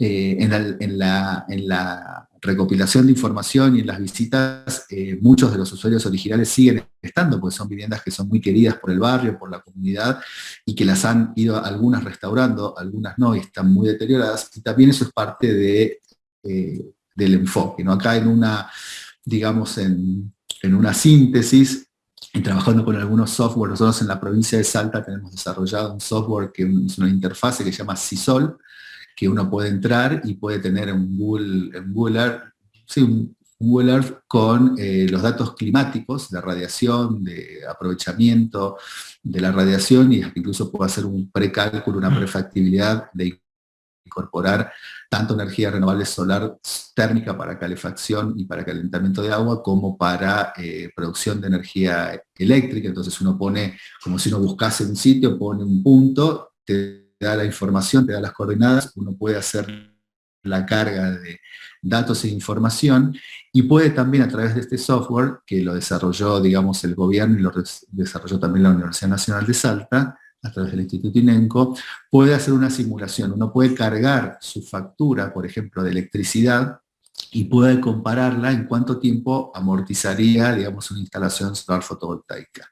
O puede cargar, digamos, su consumo en BTU de gas natural, o si tenemos, hay varias áreas de la provincia donde no hay gas natural, no hay una red de gas, sino que es gas envasado. Nosotros lo llamamos garrafas, no sé cómo le dicen ustedes en México, pero ese gas envasado también uno lo puede cuantificar o puede poner los metros cúbicos de gas natural, y uno podría hacer también una estimación de en cuánto tiempo o qué porcentaje de ese consumo se podría tener cubierto con equipos solares térmicos para calentamiento de agua, para calefacción. Entonces son sistemas muy útiles que también están disponibles. A partir de esos software y del Atlas de Radiación Solar para la Argentina, trabajamos, digamos, una serie de variables en donde vamos viendo las posibilidades de estos 3 proyectos de analizar cómo aplican y cómo aprovechan la radiación solar global sobre un plano.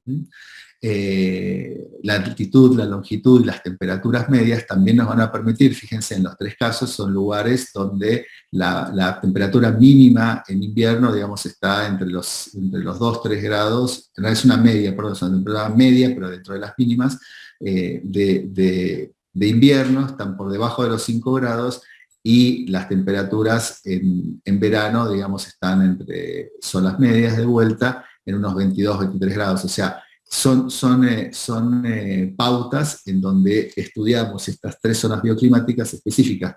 Todavía no hicimos la medición para las zonas tropicales o cálidas, que estamos en ese punto, digamos, ahora. Por otra parte, hicimos una encuesta de los usuarios, o sea, estas viviendas bioclimáticas se diseñaron, se proyectaron con algún criterio en algún momento, con alguna tecnología, y 10, 20, 30, 40 años después queremos ver cómo funcionan, ¿no? Entonces ahí hicimos estudio de caso y estudio de usuarios, donde estudiamos las condiciones de confort en invierno y en verano, si el usuario realiza prácticas o rutinas para lograr ese confort, o sea, abre un dispositivo, cierra una ventana, y acciona una cortina, un parasol, o sea, cuál es la participación del usuario en las rutinas bioclimáticas, y si, digamos, cómo son las vivencias de haber incorporado, tener sistemas bioclimáticos. Entonces, todas estas personas saben, cuando uno los va a encuestar y va a revisar, digamos, estas viviendas, uno se maravilla porque casi dan una clase de diseño bioclimático, ¿no? O sea, todos son expertos en bioclimática y muy orgullosos de los sistemas que tienen, ¿no? Porque acá entra la radiación directa y pega sobre este solado que es de piedra y acumula de tal a tal hora, en verano ocurre esto, en invierno ocurre tal otra cosa, y la calefacción y el agua caliente se produce mejor a tal hora, o sea, son prácticamente diseñadores y expertos técnicos en estos temas. ¿Por qué? Porque conviven diariamente con esto. Entonces el usuario, así como Francisco nos mostraba, recuerdan en la última slide que mostraba, bueno, si el usuario verde y la casa verde, bueno, estos son todos usuarios verdes y casa verde, entonces también nos interesaba mucho cómo funcionaba. También dentro de las publicaciones aparecen comentarios de los usuarios, y después en alguna otra cosa, yo hice una síntesis, también se trabajó con si modificaron la arquitectura original, digamos, y por qué. Entonces, por ejemplo, aparecían algunas, por ejemplo, paso rápido atrás, pero en la casa de Cachi, era bastante interesante porque en el verano, se me fue mucho, en el verano, en este lugar, a ver si puedo, ahí. En este lugar se daba en la galería muchísima radiación solar. Fíjense que en algunos de los casos, en la imagen de arriba, aquí, le han incorporado como un techo metálico para obtener cierta sombra en alguna parte de la casa, y a veces le ponían parras de viñedos, ¿no? O sea, como que le ampliaron una galería natural, y ellos decían que en el verano eso refrescaba, no necesitaban tanta calefacción, entonces aprovechaban a tener un poco más de sombra y tener unas uvas para comer, incluso para una cuestión ornamental, y generar una especie como de galería para salir al exterior, mientras que en el invierno toda esa parra se secaba, por una cuestión lógica del ciclo de vida de las plantas, y entonces la radiación directa entraba dentro de las viviendas, ¿no? Son algunas customizaciones que han hecho los usuarios que eran bastante interesantes y lógicos desde el punto de vista de incorporar, ¿no?, el tema de la biofilia y tener, digamos, el tema de la vegetación incorporada a esto. Y ahora estamos trabajando ya para ir como mostrando la última parte de la presentación, un proyecto de investigación dentro de la Universidad Católica de Salta, que es un prototipo de vivienda social para 3 regiones bioclimáticas de la provincia, y cuáles se podrían ser los aportes metodológicos y proyectuales para profesionales, ¿no? Para arquitectos y diseñadores de esto, ¿no? Es un equipo también, yo estoy como director, está la arquitecta Sofía Ábalos Ambrogio, que está desde la provincia de Córdoba. La provincia de Córdoba está en la mitad del país, o sea, ya está colaborando con nosotros muy fuertemente en todas las cuestiones analíticas y de programas. Y tenemos 2 estudiantes del posgrado de la carrera de especialización en diseño arquitectónico bioambiental, que están haciendo, digamos, sus prácticas profesionales y sus trabajos sobre estas temáticas, ¿no? También incorporar a los alumnos, las nuevas generaciones, a estas prácticas proyectuales de investigación. Y les voy a mostrar, estamos en 3 regiones, una región cálida, una región intermedia y una región fría. Les voy a mostrar el proyecto de la región fría, que es San Antonio de los Cobres, en La Puna, el departamento de los Andes, que es una localidad a 3.775 metros sobre el nivel del mar, ¿no? Este es el paisaje que ustedes ven, un lugar extremo. Acá es muy famoso la foto que ven a la derecha, es el famoso tren de las nubes, ¿no? Es una atracción turística que va recorriendo distintas localidades y pueblitos, sale ahí de San Antonio de los Cobres, y uno toma el tren y, bueno, si tiene la fortuna de pasar entre las nubes, ¿no? Porque se pasa por la montaña, ¿no? Estamos acá en el extremo noroeste de la Argentina. Este es el departamento de los Andes, y aquí en el puntito este negro del verde está la localidad de San Antonio de los Cobres, que tiene aproximadamente 6.000 habitantes, está en un valle, ¿no? Si ustedes ven acá las elevaciones, y está como en la parte baja, tiene típico, digamos, pueblo en un valle con un río que no es muy caudaloso, obviamente, que se congela en el invierno.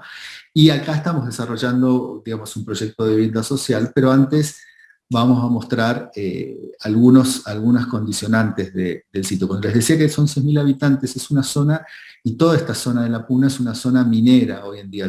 Hay una producción, digamos, de minas de distintos materiales, desde el litio hasta metales, hasta otros productos, bórax, que están en explotación, con lo cual también hay un recambio de población, hay necesidades de vivienda, está creciendo, hay nuevas escuelas, nuevos edificios que yo también estuve visitando, que tienen algunas características bioclimáticas también dentro del diseño, con lo cual, por ejemplo, no hay viviendas para los maestros, para los profesores, ¿no?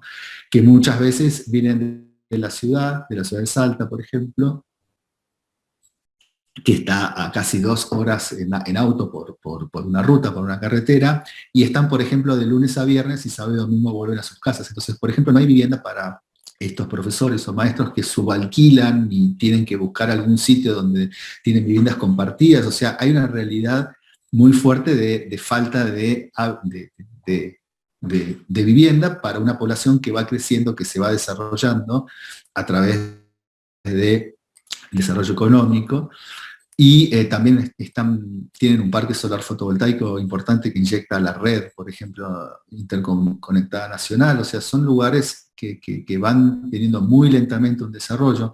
Las imágenes de abajo, vemos la iglesia arriba, bueno, las imágenes de abajo es el río, y vemos un parque nuevo que se desarrolló a través también de un proyecto se llama Pueblos Mágicos, ¿sí? Son ciertos pueblos a través de UNESCO y del BID, digamos, que financian justamente pueblos que son típicos, ¿no? Aquí uno puede ver, digamos, toda la producción alimenticia del maíz y de la llama, ¿no? La llama es un animal, digamos, de la Puna y de las alturas, tiene su lana, tiene su carne, bueno, hay productos comestibles como la quinoa, ¿no? Son lugares donde culturalmente y tradicionalmente tienen mucha riqueza y diversidad de hace miles de años. Entonces estos pueblos se van, digamos, tratando de cuidar y de preservar, que les cuento que no es tan así, digamos, ¿no? Porque están muy deteriorados, se han sufrido mucho, y mucho sobre todo olvido y marginalidad, pero que de alguna manera con ciertos proyectos como este que nosotros vemos del espacio público, se está trabajando, ¿no? Acá vemos desde la panorámica, desde la altura, no desde el valle, vemos el área central de San Antonio de los Cobres hacia la izquierda, la famosa y emblemática Ruta Nacional 40 que recorre toda la Argentina de norte a sur o de sur a norte, de Ushuaia, digamos, en el sur, en la Patagonia, hacia La Quiaca, en el norte, el límite con Bolivia, y San Antonio de los Cobres es atravesada, digamos, por esa ruta. Y aquí está el área, digamos, en lo que se llama Pueblo Nuevo, Extensión Nueva, el área del proyecto de vivienda social que vamos a mostrar y que vamos a desarrollar. Antes de ponernos en el proyecto, déjenme dar una vuelta por San Antonio de los Cobres y mostrarle lo que existe, ¿no? Porque para poder armar un proyecto de vivienda social, y un proyecto que posiblemente lo articulemos, estuvimos en reuniones con el intendente, con el alcalde hace muy poco, digamos, tenemos que ver qué es lo que hay, qué es lo que ocurre, por qué está diseñada de esa manera y qué proyectos hay, ¿no? Este proyecto es bastante interesante, si bien es de una arquitectura, y fíjense el deterioro, ¿no? Es un proyecto del 1987, es este conjunto que va teniendo estos cañones de bóveda de hormigón y de cemento, son unas viviendas que su crecimiento son por estos cañoncitos, digamos, o sea, de acuerdo a las familias o a la tipología, se van incorporando, se van sumando, se van restando estos cañones que van armando este conjunto, una especie como de doble tira, que arma una especie de plaza, que es bastante interesante. Acá los vientos son muy fuertes y, digamos, vamos a ver un análisis después de esto, pero la cuestión climática es muy adversa. O sea, hace mucho frío todo el año, hay muchísimo viento, es muy seco, o sea, la humedad es muy, muy baja, y entonces son lugares muy extremos, con lo cual los temas de compacidad, los temas de espacios en patios o en recintos, digamos, son muy valorados, y fíjense la arquitectura de esto, ¿no? Es la típica casa que podría estar en un lugar hasta mediterráneo, tropical, digamos, o sea, totalmente fuera de contexto, ¿no? Pero bueno, es un barrio bastante popular y bastante utilizado por los vecinos, digamos, ¿no? Y esas plazas, esos lugares de circulación, esas calles prácticamente están deshabitadas durante todo el año por las condiciones extremas, ¿no? Este es el típico barrio de vivienda, como vimos antes, del Instituto Provincial de la Vivienda, por ejemplo, que fíjense, las urbanizaciones son como parches, ¿no? No tienen nada más que las viviendas, los terrenos o los lotes individuales uno al lado del otro, y fíjense los colores, ¿no? No hay vegetación, no hay ninguna cuestión de urbanidad, sino simplemente tengo mi casa al lado de la otra. Sí aparecen acá estos crecimientos, fíjense cómo se van alterando la arquitectura, cómo se va alterando de acuerdo a las necesidades de las personas y de las familias, entonces tampoco tiene ningún criterio, porque tampoco se pensó como un proyecto de crecimiento, ¿no? Este es un barrio de la Gendarmería. La Gendarmería en Argentina sería como una especie de policía militar que está, digamos, en todo el territorio, y son los que de alguna manera tienen una lógica de custodia de las fronteras, sobre todo, y de las áreas, digamos, que puedan estar en peligro por alguna condición.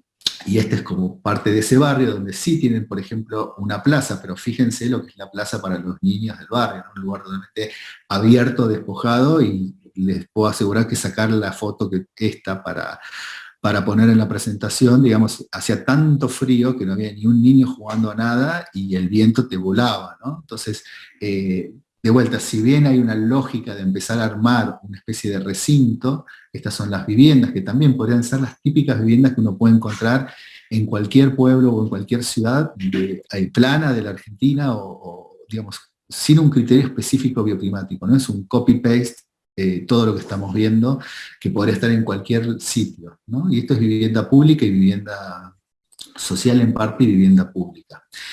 Y aquí estamos en el lugar donde, bueno, nos encomendaron trabajar, ¿no?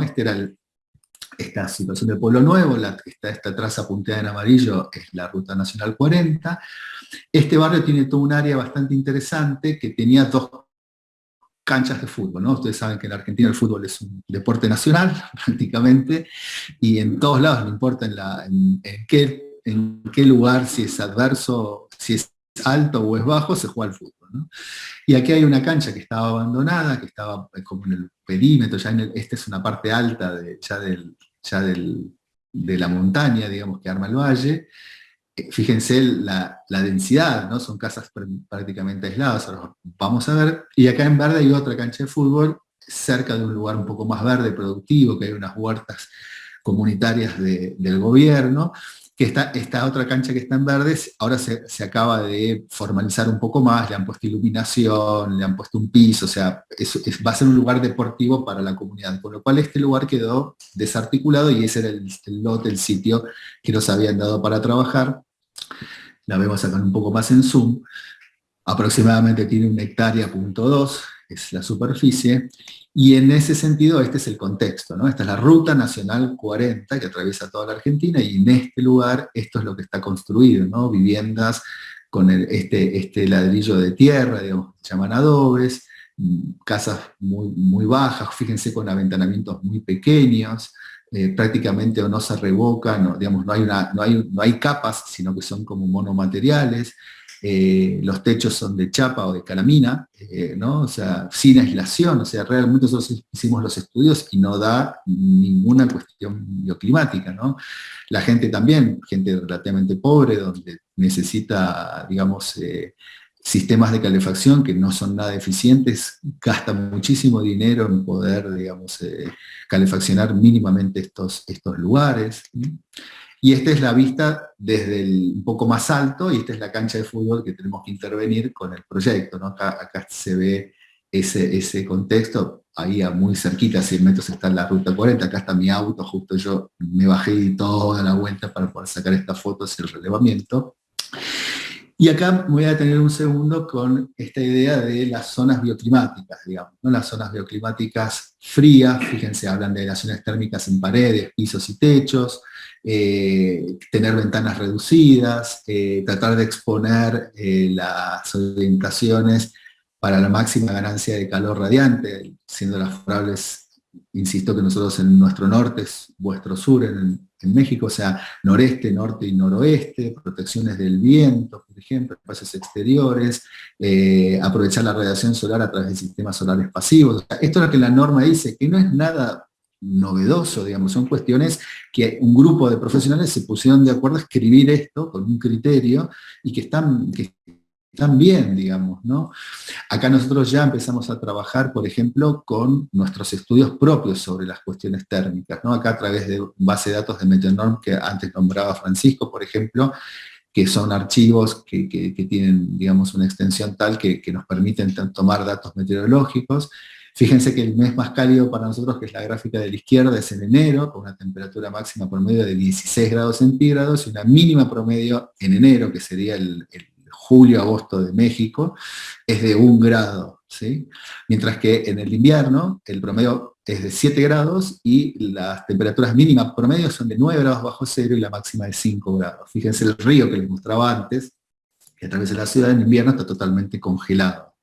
Entonces, esa es la característica, digamos, natural y normal de todas esas viviendas que veíamos hace un rato, ¿no? También hicimos un estudio basado, digamos, en lo que son se llaman las horas de zona de confort, acá también con el software Climate Consultant, la versión número 6, y que están basados en archivos climáticos EPW de Meteornorm versión 8. Tenemos 8.760 horas en el año, digamos, uno divide el año en la cantidad de horas, esas 8.760 horas, o sea, es un dato meteorológico con una temperatura y una humedad tomada hora por hora durante todo el año. Fíjense, de ese total de 8.700 horas, las horas de confort, o sea, las horas que yo puedo decir, bueno, no necesito ni calefacción ni refrigeración, no necesito nada, o sea, están dentro de todo bastante bien, son solo 597, o sea, no llegan ni al 10%, casi sería el 5%. Entonces, el resto de las horas del año, hablo horas del año, nosotros estamos acá casi hace 2 horas que estamos hablando, vamos a estar hablando, o sea, son 2 de esas 8.760 horas, de las cuales 8.150 necesitan algún tipo de climatización. Entonces, esto también nos da un indicio de cómo está esta localidad y cómo trabajamos en los proyectos, ¿no? Hablábamos antes de humedad, por ejemplo, es entre el 10 y el 30%, o sea, es muy baja. Los vientos, por ejemplo, también yo puse una síntesis, ¿no? Este es el promedio, pero tenemos el estudio de vientos mes por mes, en donde los vientos, digamos, vienen del cuadrante sur. con esa intensidad. Y cuando hablamos de vientos, nosotros trabajamos con este tipo de programas y de gráficas que nos dan, digamos, el viento, digamos, los kilómetros por hora de viento, las temperaturas y la humedad, porque el viento se comporta, o sea, se compone, digamos, de todas esas variables, ¿no? Porque uno puede tener un viento cálido, que puede ser favorable, puede tener un viento frío, que puede ser no favorable, puede tener mayor humedad, menor humedad, entonces eso también va a impactar en los edificios y en las condiciones de vida de las personas, ¿no? Y también, digamos, a través de cartas solares y valores de radiación solar, también tenemos las condiciones solares. Acá sepan que es un polo solar, es un lugar muy alto de la Puna, o sea, estamos a casi 3.800 metros, hay muchísima radiación muy alta todo el año, y entonces tenemos que ver qué podemos aprovechar de esa radiación solar, ¿no? La gente en general va siempre cubierta la cabeza, cubierto su cuerpo, digamos, o sea, no se expone al sol, hay mucho deterioro de la piel, o sea, personas que por ahí son jóvenes parecen mucho más grandes justamente por la sequedad, por la falta de humedad, por el viento, por el sol, digamos, ¿no? Entonces, eso también hace al contexto humano, ¿sí? Y a partir de eso, estos software que nosotros utilizamos, como el Climate Consultant, nos van a dar algunas recomendaciones. O sea, tenemos recomendaciones de las normas nacionales y tenemos recomendaciones de estos software que cuando ponemos todos estos datos climáticos, por ejemplo, plantean, bueno, que haya un sistema de calefacción activa, o sea, hay que tener sistemas de calefacción, ¿no? Porque obviamente no dan las condiciones térmicas para nada. Tratar de tener ganancia solar directa sobre la masa térmica, o sea, utilizar la radiación del sol y también ganancias internas, o sea, dejar de perder temperatura por infiltraciones o por malas envolventes, ¿no? En humidificación, por ejemplo, sale un número porque, bueno, es un lugar con muy baja humedad. Entonces empiezan a aparecer como guías para los proyectistas a partir de la incorporación, digamos, de datos meteorológicos o datos climáticos e interpretación de los software, ¿no? Que aparecen una serie de recomendaciones, que son muchas, ¿no? Que el edificio tiene que ser compacto, que tiene que tener, digamos, buenas aislaciones, aprovechar esta idea del claustro, de armar patios, por ejemplo, para maximizar ganancias de solar directo y protegernos contra los vientos. Tratar que esa radiación elevada con esas orientaciones, poder utilizarlas y capitalizarlas justamente para tener calefacción, calor natural a partir de la radiación solar, utilizar la masa térmica para captar, acumular y disipar energía en el momento requerido en el interior de los edificios, tratar de ver si podemos incorporar muros acumuladores de calor, como vimos, ¿se acuerdan? En la escuela del Alfarcito, ¿no? Para tener justamente calefacción y conservar, digamos, ese calor.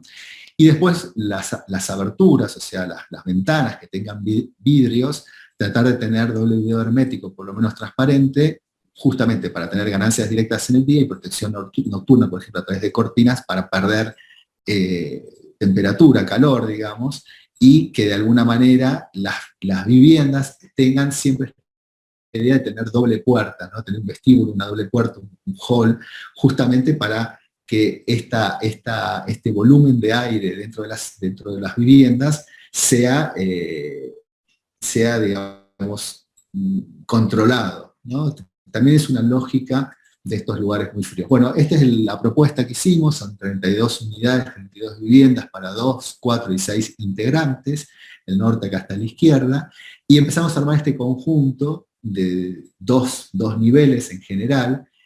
Todo San Antonio de los Cobres no tiene más de 2 niveles y en muy pocos casos, con lo cual acá no podemos proponer un sistema de mayor altura, estaría fuera de la escala y de la cultura de este pueblo, de esta comunidad, pero sí podríamos tener viviendas de doble nivel, donde podríamos poner más viviendas e incluso, digamos, tener la posibilidad de generar esta compacidad, ¿no? Acá en estas más pequeñas son para 2 integrantes en 2 niveles, estas más bajas o todas estas que también tienen que ver con cómo la radiación entra y se aprovecha, digamos, en estos patios y en estas viviendas, por eso aparecen como estas viviendas más bajas intermedias.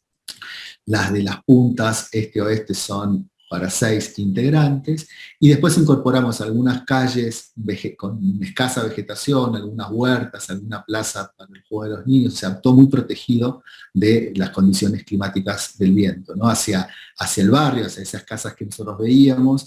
Todas las plantas bajas incorporan, por ejemplo, locales comerciales, ¿sí? Pequeños comercios, porque también entendemos que no hay una cuestión de la vitalidad del espacio público, de la calle, ¿no? Uno parece que uno transita todo esto, y ustedes fíjense en las imágenes que yo les muestro, no aparecía gente, la gente está metida adentro o está trabajando en otro lugar, pero no hay gente transitando por la vía pública, ¿no? Entonces, poder lograr esa cuestión de urbanidad es un desafío y es bastante importante, ¿no? También incorporar esta idea de la fotovoltaica, todavía está en estudio, no traigo los estudios finales de esto, pero estamos viendo el ejercicio de ver si hacemos inyección distribuida, o sea, poder inyectar toda la energía, no es que donde hay paneles le corresponde a esa vivienda, sino todo ese sistema fotovoltaico se inyecta a la red y todo el conjunto, toda la comunidad, se le reducen las facturas del consumo, digamos, ¿no? Eso significa lo de balance neto, yo consumo 10 y genero arriba 8, entonces pago 2, ¿no? Entonces es un poco el trabajo, tener patios más pequeños, por ejemplo, y sí que tienen que ver con, digamos, con el uso, y luego tener algunos lugares comunes de recreación para la comunidad. Acá un poco un zoom de estos estudios, y el tamaño de las ventanas y la posición de las ventanas, no todo lo que ustedes ven en gris y en negro es ventana, algunos son muros acumuladores de calor, o sea, como ventanas falsas donde por detrás hay piedra para poder calefaccionar. Todas las viviendas tienen el mismo sistema, digamos, ¿no? De acuerdo a las orientaciones. Bueno, un poco acá las calles de circulación, los accesos siempre por los lados sur, algunos también se acceden de acá, por las circulaciones desde el norte, entonces las tipologías, que las vamos a mostrar muy rápidamente, se van transformando. Esta es la de 2 usuarios de 58 metros, por ejemplo, donde uno siempre entra. Ustedes van a ver que diseñamos con estos halls con doble puerta, ¿no? Donde esto se considera como zona fría y esto se considera como zona calefaccionada. Y todas las unidades tienen aventanamientos y después tienen muros acumuladores de calor, en lo que ustedes ven como más negro, que son como especies de estufas o de calefacción directa para las viviendas, ¿no? Estamos estudiando qué se necesita complementar ese sistema, fíjense, tanto en planta baja como en planta alta, todos los locales tienen esa calefacción y está dando muy bien el resultado de acuerdo a lo que se requiere, ¿no? A veces se ingresa por atrás, por el sur, o a veces se tiene que ingresar por el patio, o sea, por este lugar por adelante, porque el edificio o las tiras de edificio van cambiando, pero las tipologías también deberían cambiar. Las este-oeste, de vuelta, también tienen esta doble trampa. Uno entra a la escalera hasta incluso en planta alta vuelve a tener una puerta, o sea, la escalera se considera zona fría, y luego uno pasa a un lugar de cocina, estar comedor, un baño, y acá lo que hicimos fue en la planta baja poder tener también un acceso independiente. ¿Por qué? Porque veíamos que tipológicamente había necesidades, por ejemplo, de armar pequeños lugares de estudio, de oficinas, de comercio, o sea que la vivienda también puede incorporar el trabajo de la familia dentro de la propia tipología, ¿no? Entonces eso podría ser un dormitorio en planta baja, o después uno tiene los dormitorios en planta alta. Y en cuanto a las de 4 integrantes, pasa lo mismo, digamos, también tengo el sistema con la trampa trampa de calor, y la escalera también vuelve a quedar en zona fría, y tengo los dormitorios siempre orientados al norte, con el sistema de calefacción y de ganancia directa por radiación. La tipología esta también podría entrar por el otro lado, por el patio, y se transformaría, digamos, la organización de la planta ya no es la misma, porque, digamos, cambia el sistema.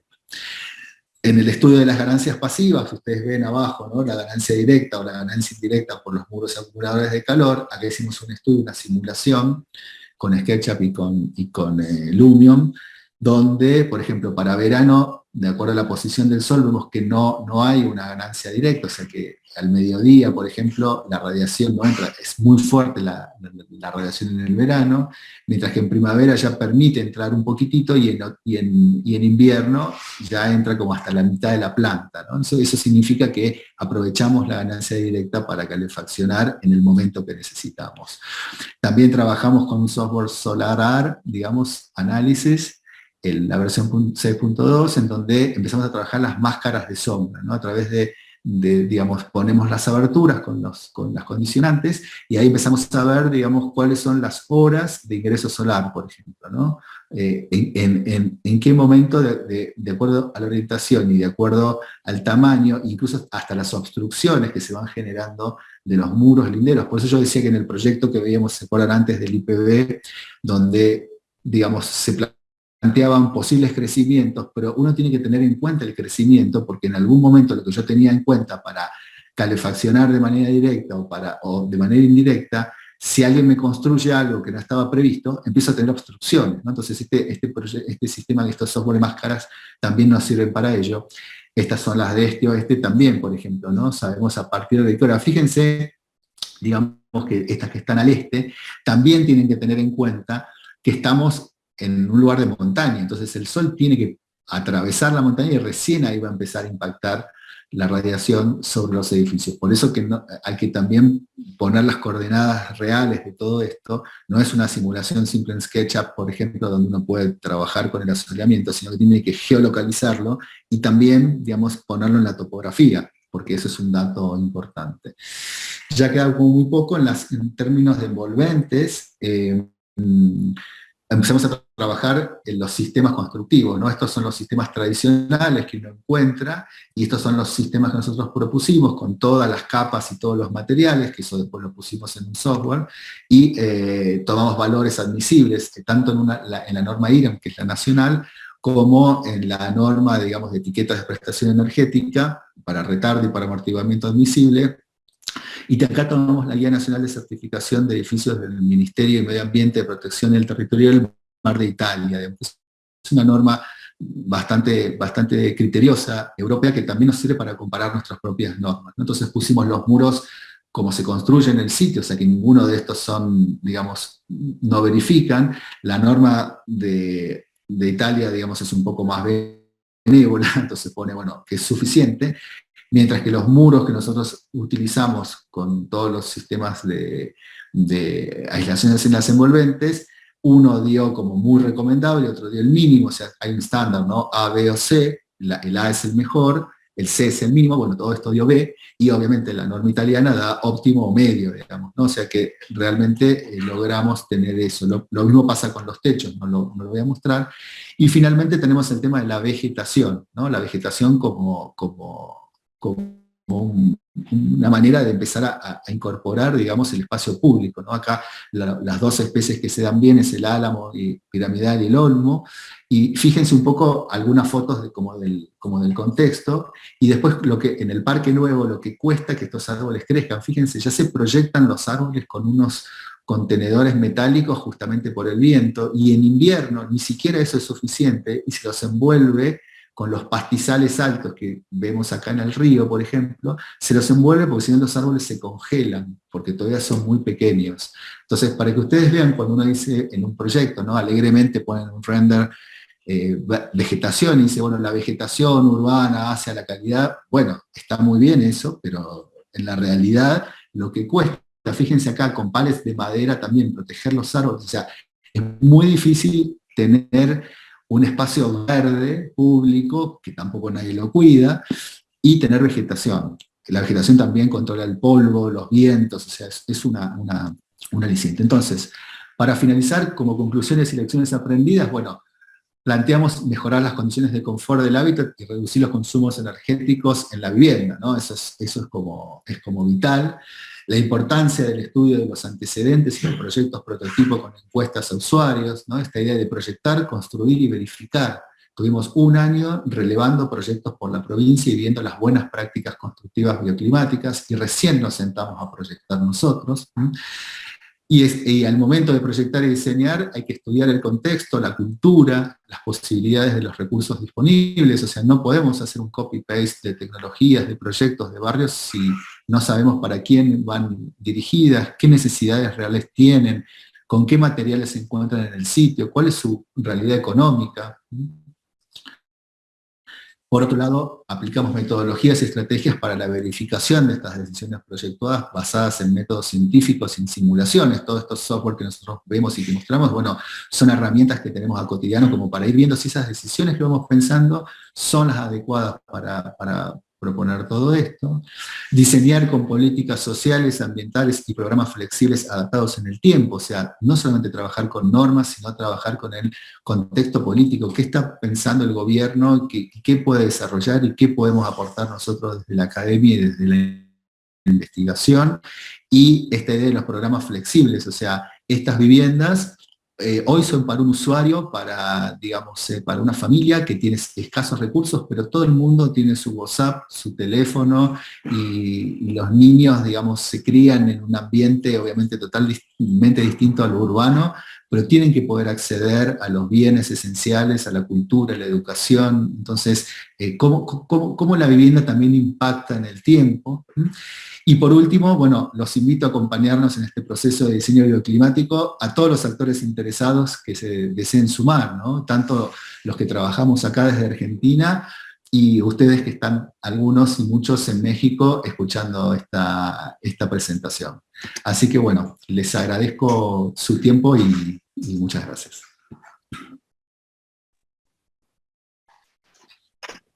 Muchísimas gracias, maestro Sebastián. Creo que nos diste un panorama muy amplio del trabajo de investigación, de diseño, utilización de software y de pues, todo el panorama, ¿no?, bioclimático.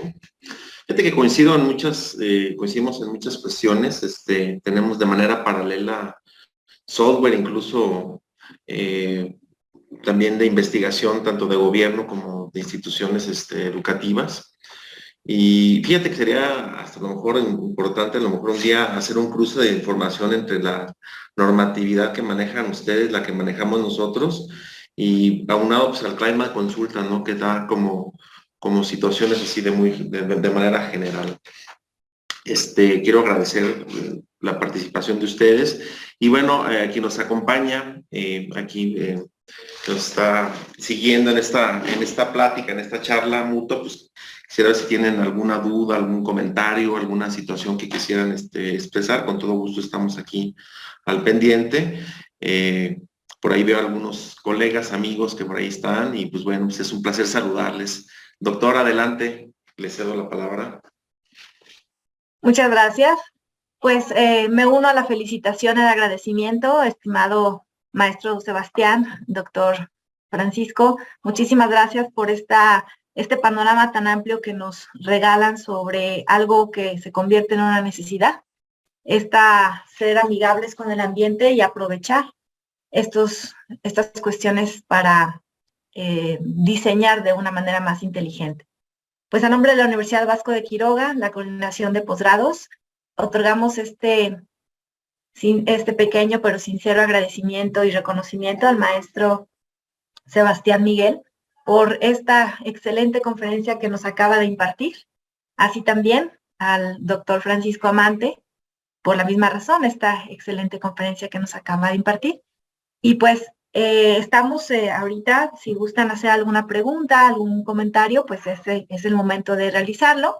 Por lo pronto, pues les reitero, por favor, llenar la liga que les compartí para que las constancias salgan con el nombre exactamente que desean. Pues muchísimas gracias, de verdad, Sebastián, doctor, muchísimas gracias por este regalo que nos acaban de hacer. Y pues nos reiteramos a sus órdenes en la maestría en diseño aplicado de bioclimática, para que también por ahí se vayan un verano al Cono Sur a visitar al maestro Miguel, y quien seguramente también pensará venir en algún momento acá a México, que tiene su casa. Muchísimas gracias por todo. Muchas gracias. Gracias, no, al contrario, estoy muy agradecido, doctora, por todo el apoyo, el impulso de usted, ha sido muy importante. maestro Sebastián, y a todo el equipo, ¿no? Porque aquí somos un equipo de trabajo. Entonces, y también los que están atrás de la pantalla, también muy agradecido por este momento, por esta, pues, una retroalimentación que creo que nos viene a bien y que nos hace también pensar que tenemos mucho que hacer, ¿no? Tenemos mucho que trabajar y sobre todo, pues, esa conciencia ecológica. Pues, estoy a sus órdenes aquí en la maestría, lo que se les ofrezca, ahí están los datos, ya la doctora los puso y estoy a sus órdenes para lo que se ofrezca. Gracias, doctora. Muchísimas Gracias. gracias a todos. Muchísimas gracias, maestro Sebastián. Hasta luego.